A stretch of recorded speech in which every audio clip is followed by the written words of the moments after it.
Olá, o meu nome é Caetano Xavier e sejam bem-vindos ao podcast Fidelidade Studio. Mas isso tem saída? Esta semana no Mas isso tem saída, juntamos o desporto à psicologia, o sonho de estar nos Estados Unidos e cair numa realidade bem diferente. A internacionalização deste podcast chegou, trazida pelo Zé Maria Pinto Gonçalves. Muito bem-vindo. Olá, Muito bem-vindo aqui ao Fidelidade Studio. Eu começava aqui por esta coisa de juntar psicologia ao desporto, mas o desporto chegou primeiro que a psicologia, certo? Sim, sem dúvida. Aquilo chegou, comecei a jogar futebol quando tinha 6 anos, mas desde que me lembro eu tinha uma bola nos pés. E psicologia chegou à minha vida há 3 anos. Comecei a gostar. No 12º ano tive a disciplina. Achei mesmo interessante e que tinha muitas coisas para aprender com aquilo. É uma grande disciplina. Eu também tive. Estavas em ciências? Não, estava em humanidades. Humanidades? Eu estava em ciências e escolhi psicologia e eu também achei incrível. Abre-te imenso, não é? Pela primeira vez tu tens contacto com uma quantidade... Aliás, eu até acho, aquilo que tu esperas de filosofia, um bocadinho, vem mais com psicologia até a disciplina, não é? Do que consigo-me rever nisso. o pensamento, não é? Sim, sem dúvida. E tu levaste o desporto muito a sério, porque há sempre aquela coisa de as pessoas fazem desporto ou jogam futebol e entusiasmam-se imenso, mas não sabem bem até que ponto é que aquilo pode ser uma carreira profissional e até que ponto é que não. Tu sentiste que seria uma carreira profissional? Então, essa é uma pergunta sensível, porque não, mas eu consigo responder na boa. Eu sempre tive aquele sonho, aquele bichinho que pronto, eu gostava. Era o que eu mais gostava de fazer. Entre isso e música era claramente o desporto que eu gostava mais de fazer e às tantas comecei a pensar, então se calhar quero, mas depois estava em clubes não tão bons e depois houve uma altura mais sensível em que não estava nada motivado comigo próprio e que tudo o que eu fazia nos treinos não conseguia fazer nos jogos. E isso é uma coisa que eu acho que muitos atletas sofrem com, que é o facto de serem bons efetivamente, mas e conseguirem fazer coisas nos treinos interessantes, mas depois chegam aos jogos e não conseguem. Pronto, essa foi uma das coisas que me levou à psicologia. Lidar com a tua própria frustração? Lidar comigo próprio, porque eu comecei a pensar, então mas se um jogador tem qualidade e é bom no que faz, nos treinos, porque é que não há de ser nos jogos? Comecei a pensar nisso e comecei a pensar que se calhar tinha a ver com estado de espírito, com confiança, com tudo isso que vem e achei mesmo interessante, então foi uma das razões pela qual eu juntei os dois. Até porque há um paralelismo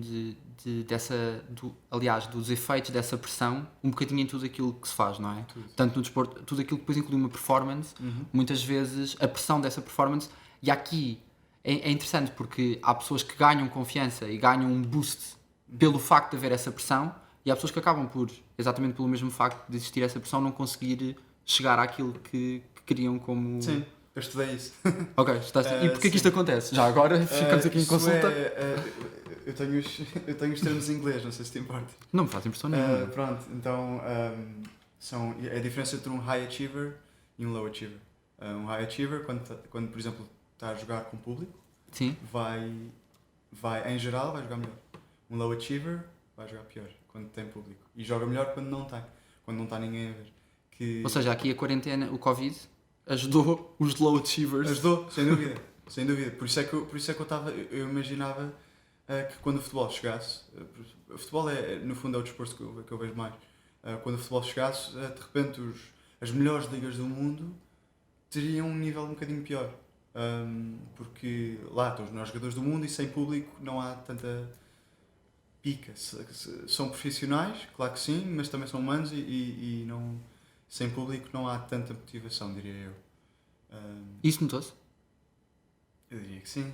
Às tantas, os jogadores habituaram-se e o nível tem estado altíssimo, como sempre, mas ao princípio estava um bocadinho perro. E notaste ali, sei lá, que havia jogadores que, se calhar esses low achievers, que de alguma forma usaram isso para alavancar?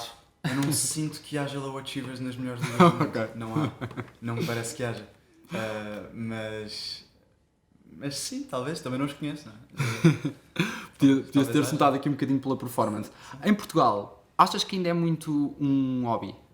A maneira como se olha para o desporto, a maneira como se olha para um miúdo que joga futebol e se diz literalmente, é um miúdo que joga futebol. Porque, imagina, a única história que eu tenho perto de mim, eu tenho um amigo que é jogador, um grande amigo que é jogador profissional, e ele começou desde muito, muito, muito cedo no Benfica, e portanto foi desde desde que eu me lembro, desde os 5 anos, que começou a treinar muito intensamente. Ele saía da escola todos os dias para ir para o Seixal treinar. Tu achas que ou se leva completamente a sério e aí consegue-se atingir um certo patamar, ou então é só um hobby e acaba por passar ali? Às vezes levas muito a sério e nem assim consegues. Mas diria que se levares a sério desde muito cedo, tens muito mais possibilidades de conseguir vir a ser alguém no mundo do desporto. Mas a coisa do hobby que estavas a dizer, sinto que é um miúdo que joga futebol, dependendo de onde ele está, não é? Se for um miúdo que está no Sporting ou no Benfica ou nas escolas do Porto, então aquilo é completamente diferente e não, este puto pode ser jogador da bola. Mas se é um jogador que está, sei lá, no CIF, que era onde eu estava, tipo, a certa altura, não, é só um puto que por acaso joga bem a bola, mas sim, é só um puto que depois vai para casa jantar com os pais. É uma visão diferente. Para mim sempre foi visto como um hobby, mas era aquele hobby que me permitia depois estar bem na escola, estar bem com os amigos, porque eu lembro-me uma vez, eu tive de repetir o 8º ano, chumbei o 8º ano, e na altura foi o fim do mundo. Hoje em dia olho para trás e foi das melhores coisas que aconteceu, mas na altura os meus pais tiraram do futebol durante 1 ou 2 meses, e rapidamente perceberam que tirar-me do futebol foi um horrível erro. Às tantas eu estava só estressado com tudo, zangado com tudo, porque realmente o futebol é mesmo é uma forma de expressão, diria, pelo menos para mim. Posso não ser o melhor naquilo, mas é mesmo. Eu vou para os treinos, vou para os jogos sem mais nada na cabeça e é uma forma de desanuviar ótima. Pronto, e rapidamente me puseram o futebol outra vez porque percebiam que não era por aí que me deviam castigar.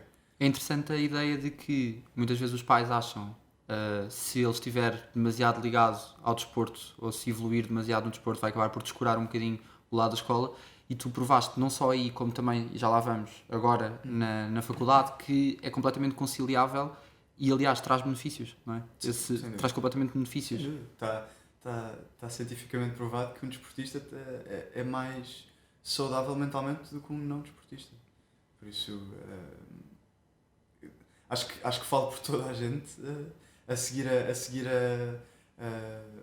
ir ao ginásio ou a ir correr, sentes-te melhor contigo próprio. Acho que é universal isso. Claro que sim, é uma coisa que eu devia praticar mais. Acho que sinto um bocado de falta de me sentir melhor comigo próprio nesse sentido. Mas, exato, é o que a pessoa pensa, não é? E depois falamos sobre isto. Okay. A psicologia veio da disciplina de psicologia no 12º ano e muito rapidamente percebeste, porque é interessante perceber que a partir de uma disciplina de 12º ano no secundário tu abres ali a caixa de Pandora para aquilo que será o futuro. Qual é que foi o clique? Qual é que foi o momento? Então, eu desde que entrei para o secundário, 7º ano, no 7º ano comecei, sempre era desporto a minha vida toda, então pensei, sim, eu quero estudar desporto. Mas depois, começaram os anos a passar, tive vários testemunhos de pessoas a dizer, mas o curso de desporto, estudas desporto, sim, mas a maior parte acaba em professor de educação física. Em primeiro lugar, eu não sinto que isso seja verdade, mas eu não queria correr o risco porque professor de educação física é dos trabalhos que mais odiaria ter. Mas tremeste ali com a possibilidade da saída profissional. Sim, então comecei a pensar nisso, se calhar não quero mesmo fazer desporto, mas o desporto é uma parte super importante da minha vida, então o que é que eu vou aqui fazer? Depois comecei a pensar que realmente eu gostava de ter conversas com as pessoas e e gostava de, cada vez que falava com alguém, gostava de perceber muito bem o que é que imaginava histórias por trás, o que é que se passou, estás a reagir desta forma, porquê? E comecei a pensar, se calhar isto é psicologia, se calhar também acho psicologia interessante. Tive aquela disciplina, 12º ano, e achei muito fixe. E comecei a pensar, bem, ia juntar os dois. Isso é que era. Então tentei informar-me, não havia cá em Portugal. Se havia era pós-graduação, que ainda não estava lá. E que assustou-te aí? Assustou-te não existir em Portugal? Ou até foi, ainda bem? Não, sabes que eu gosto muito da minha família e estou muito bem lá em casa. Mas já tinha uma certa... Já queria uma certa interdependência. Eu queria sair... queria conhecer mais o mundo. Sempre com o meu coração em casa, sempre. Mas queria ver outras coisas. Então comecei a informar-me sobre faculdades de Inglaterra, primeiro. Ainda vi uma ou duas. A minha irmã mais velha ajudou-me imenso nisso. E isto, claro, com a autorização dos meus pais. E às tantas houve um dia em que eu sempre soube que ia continuar a jogar futebol mesmo na faculdade. Se fosse cá em Portugal, arranjava um clube aí e jogava, nem que fosse amador. E comecei a pensar, bem, há coisas, há agências que enviam atletas estudantes lá para fora, para os Estados Unidos, maioritariamente, e pronto, eles fazem lá uma carreira como estudante e fazem aquilo que mais gostam também. E como é que, ou seja, qual é este processo? Tu descobres que existe uma agência, de certeza que há imensas pessoas super interessadas nesta possibilidade, não é? Sim. Como é que começa? Como é que tu descobres qual é a agência e inscreves-te? Então, eu inscrevi-me nesta agência que se chama Sports for Me, que é em Cascais, ali ao lado do bairro da Torre, e falei com o João Pedro Carvalho, que é o diretor daquilo, e ele muito disponível, muito simpático. Eu a dizer-lhe que estava com isto na cabeça e que gostava, e ele disse, ok, então vem lá fazer um treino, porque eu não me conhecia, obviamente, então queria saber se eu era... Acho que todos os atletas, a não ser que já sejas conhecido pelos treinadores de lá, todos os atletas têm de fazer um treino de captação para ver se realmente são bons o suficiente ou não. Pronto. É a entrevista de trabalho em modo jogador de futebol, não é? Certo. Pronto, e foi um treino, correu muito bem, e entrei, e depois foi todo um processo de pai 15 meses. Foi, 15 meses? Sim, quase um ano e meio. Foi entre ingressar na Sports for Me e voar. Foram 15 meses. Todos os meses tinha um treino, e esse treino era filmado, depois no final de X meses eles faziam um vídeo de highlights e esse vídeo era enviado para treinadores nos Estados Unidos. E depois há uma altura, foi bem em dezembro, janeiro de 2018, em que comecei a receber propostas. E houve uma proposta de um treinador inglês para uma faculdade em Indiana, e eu na altura aceitei essa, e depois ele disse-me, Zé, vou mudar para uma faculdade que é a meia hora de lá e é melhor academicamente e desportivamente. E ele disse-me que queria que eu fosse para lá, e eu disse que sim senhor. Pronto, e agora estou lá, chama-se Grace College, e é uma faculdade pequena, mas estou a gostar muito. O sonho era, alguma vez passou pela cabeça este sonho dos Estados Unidos, que eu acho que passa pela cabeça de muitas pessoas, sei lá, no secundário. Mas as pessoas pensam em Estados Unidos e imaginam Nova Iorque, não é? Ou imaginam LA, ou... Depende, se calhar... Estás a falar de que pessoas? Estou a falar, imagina... Pois, eu estou um bocadinho subjugado aqui ao business, não é? Se forem malta da secundária, se calhar imaginam festas. Sim, se calhar imaginam uma Califórnia, Malibu... Com aqueles copos vermelhos. Com aqueles copos, sim. Aqueles copos de beer pong. Sim. Mas estou a dizer mais no sentido de uma experiência, sei lá, nos Estados Unidos tu vais imaginar uma cidade enorme, ou aquela coisa de quase viver dentro de uma tela de cinema, porque há toda essa não é? Essa cultura pop dentro dos Estados Unidos. não foi bem assim. Sim. Portanto, Não foi bem assim, não é necessariamente assim. O país tem 300 e tal milhões de pessoas, nunca será sempre assim, mas sim, não foi assim para mim. Eu estou numa cidade com 15 mil pessoas, que é muito pequeno. Não há muito para fazer para fora da faculdade. E é uma coisa estranha. Estou habituado, estou numa cidade quase 2 milhões de pessoas, ou mais, não sei, por acaso não sei quantas pessoas é que em Lisboa. não pergunto, à fica volta de 2 mal, milhões. eu não sei. À volta de 2 milhões. Exato. E vir de uma cidade com 2 milhões de pessoas, uma cidade que não é conhecida nos Estados Unidos, muito pelo menos as pessoas com quem eu já falei, às vezes já me disseram que Portugal, já me perguntaram se Portugal era na América do Sul. Também é giro essa parte, é giro lidar com isso. Mas vir de uma cidade com 2 milhões de pessoas para uma com 15 mil, parece a gozar, mas não é, é a realidade. Mas como é que eu ia dizer? Não, ao princípio, e ainda é um bocado duro, porque não vejo pessoas diferentes no dia a dia, raramente vejo. Só se for ao Walmart, que é o supermercado. Ali vejo muita malta diferente, vamos dizer assim. Mas vejo quase as mesmas pessoas. Mas dentro da faculdade não acontece. Olha uma cara nova de repente. Isso não acontece? Muito raramente. Muito raramente. Todos os anos entram pessoas novas. Sim. Mas no fim do ano já vi. A mim acontece-me aqui, se calhar tu és bom com caras. Porque a mim acontece-me dentro da nova. Quantas pessoas é que têm nova? Não faço ideia. Já é a segunda vez que me perguntas números que eu não sei. Estás para aqui descredibilizar. Se calhar não vou perguntar mais números. Não faço ideia. Por acaso não sei quantas pessoas é que tem a nova. A nova tem 400 alunos de licenciatura por ano. Portanto, 4, 8, 16, 1600. E depois há de ter à volta de 2000. Sim, a mesma coisa. Não sei, acho que há de ter à volta de 2000. Eu todos os dias vejo alguém novo. Todos os dias aparece alguém novo. Portanto, a experiência de faculdade acabou por ser aquilo que tu imaginavas? Ou... Imagina, aquilo que tu imaginavas dentro do facto de já saberes que ias para os Estados Unidos, não é? Aquilo que eu imaginava. Mais uma vez... Acho que nada é como nós imaginamos. Nunca. Sim. Acho que isso é uma trick question. Imagina, claro que não foi aquilo que eu estava à espera, no sentido de quero ir para uma faculdade grande, com imensas festas e que dê para te descomprimir, um bom nível de faculdade, mas também um bom nível de futebol, mas também isso é o melhor de todos os mundos, não é? Eu também não queria mais nada. Sim. E pronto, não foi assim. É uma faculdade que tem 2 mil pessoas. É uma faculdade evangélica que tem.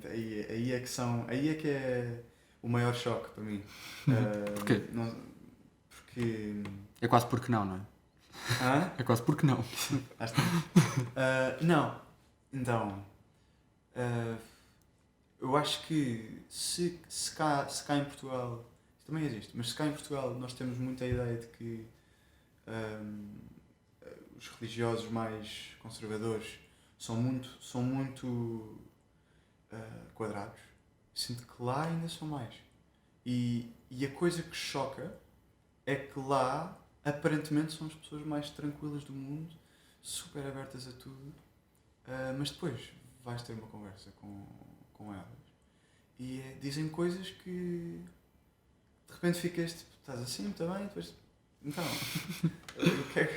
mas não queres bem perguntar, não queres bem desenvolver, mas eu pergunto sempre, eu gosto de ter estas conversas. Gostas de perguntar, de ir ali ao basilar estranho e explorar. Também gosto de desafiar, sabes?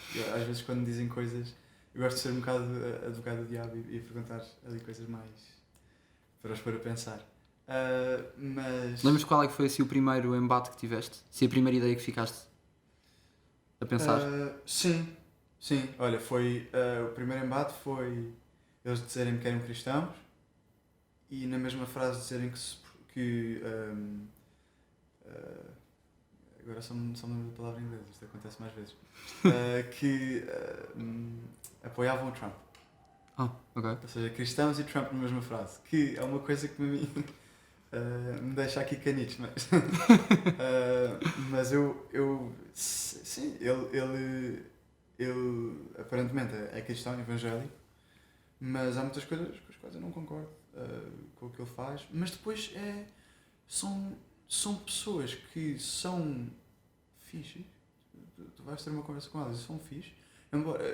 Embora as diferentes acreditam em coisas diferentes, mas depois apoiam ali o Trump e há coisas que. E depois dão muito valor à economia, não tanto valor à parte humana. Eu também não sou a melhor pessoa para falar em política, atenção, de todo que sou. Mas há certas coisas que eu percebo e que me fazem alguma confusão. Essa foi realmente a primeira coisa que me chocou. Trump e cristianismo na mesma frase. Portanto, realidade completamente americana. Tu achas que em Portugal não seria possível fazer o mesmo caminho? Sentes que lá há um apoio todo ao lado do desporto, não é? Acho que isso não existe em Portugal. Das melhores faculdades no país não tem equipas a não ser amadoras. Eu imagino que tenham uma equipa ou outra amadora, não sei. Tem a Nova Desporto? Pois.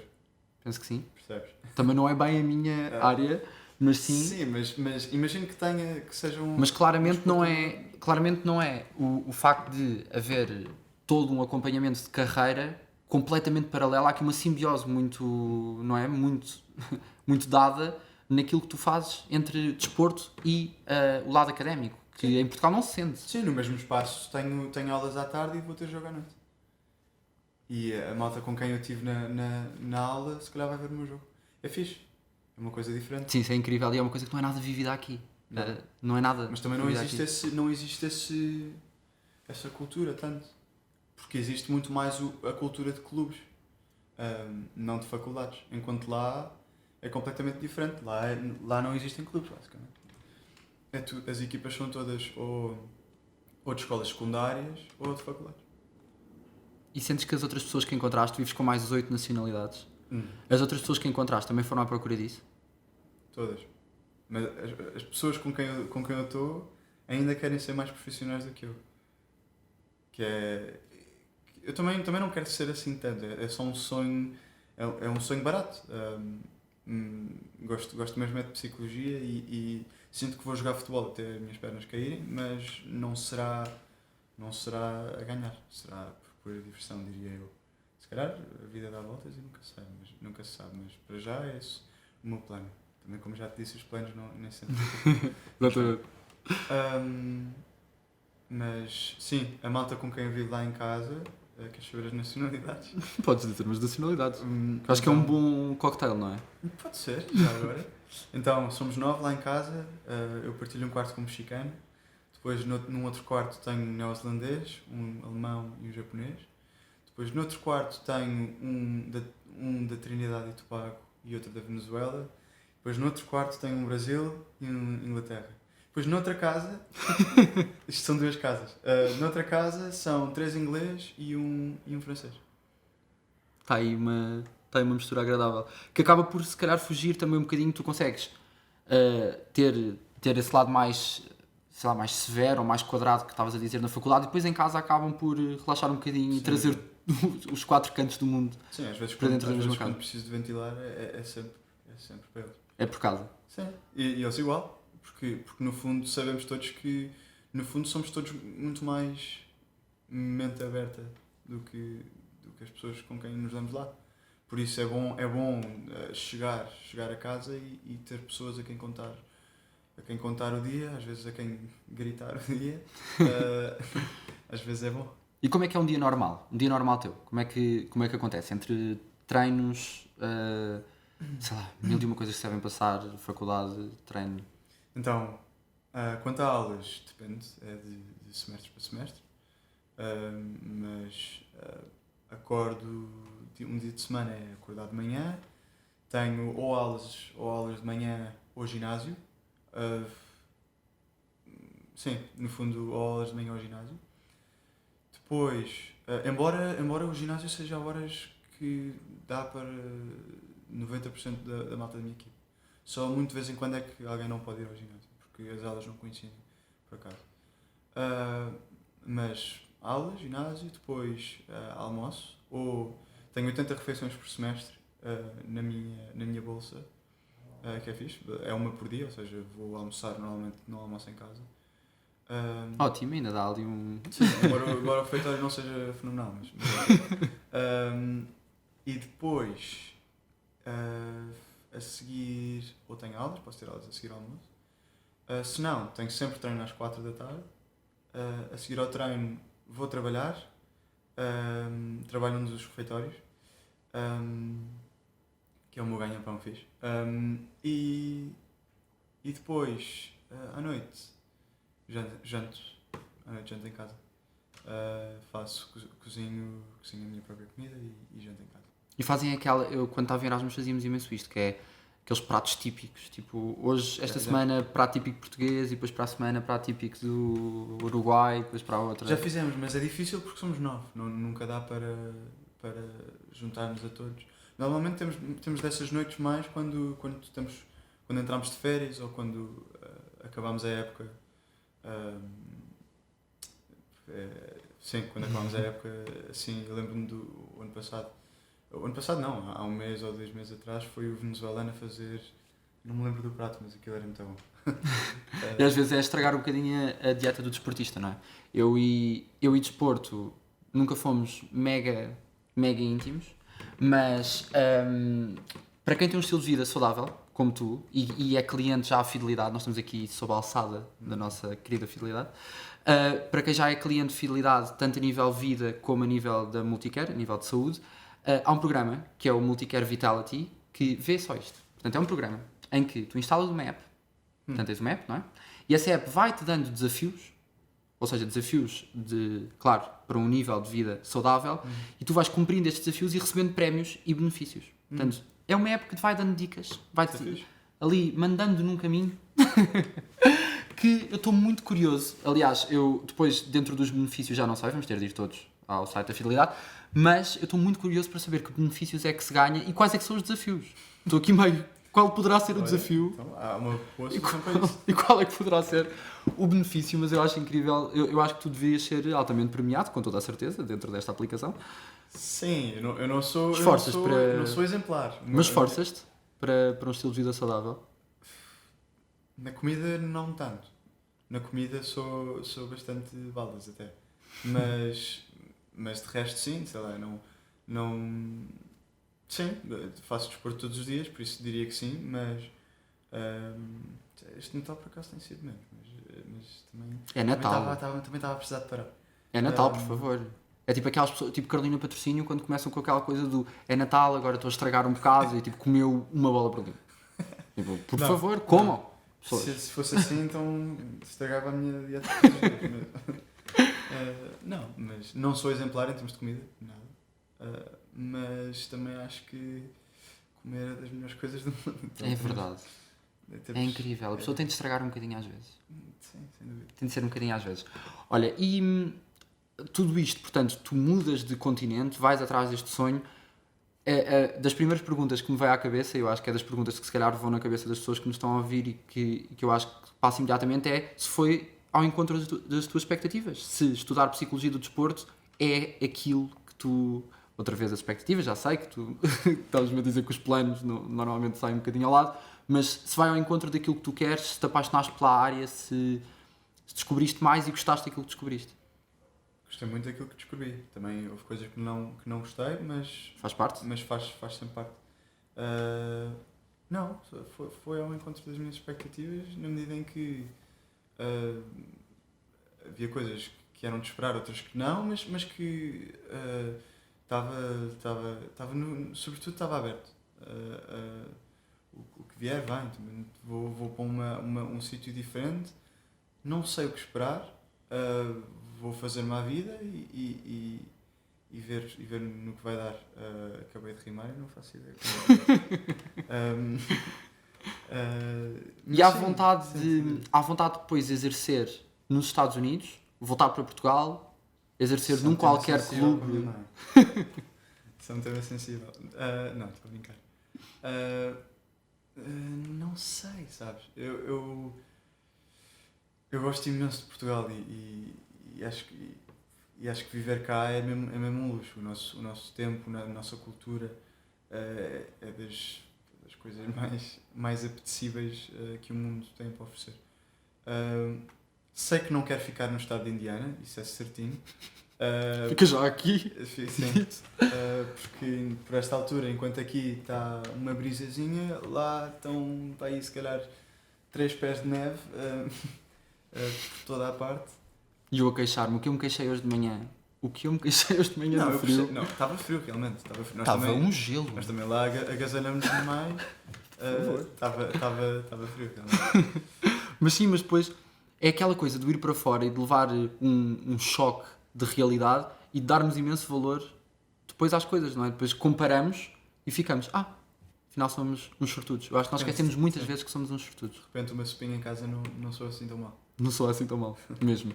Nós estamos a chegar ao final e o nome deste podcast é Mas Isso Tem Saída. Tu, no meio de tudo isto que tem acontecido, no meio de ir para os Estados Unidos, o risco que é, porque é um risco, de estudar para fora, de toda esta experiência, tu vais pensando, será que no meio disto tudo e todas estas escolhas que eu fiz, isto tem saída? Isto vai ter por onde sair? Sabes que eu não me preocupo muito com isso. Eu nunca fui muito estressado com o futuro, acho eu. Acho que se for bom naquilo que faço, acho que tenho sempre saída, diria. Não sei, sabes? Depende sempre da área, ainda me tenho de informar como é que posso exercer cá, se quiser um dia. Se tem saída, tem. Não sei se para os sítios que as pessoas que estão a ver querem, não é? Mas eu diria que estou bem encaminhado, acho que sim. E estou contente daquilo que estou a fazer. Isso é importantíssimo. Portanto, obrigado por esta conversa, obrigado em nome da Fidelidade e ficamos por aqui. Nós voltamos na próxima semana. Muito obrigado.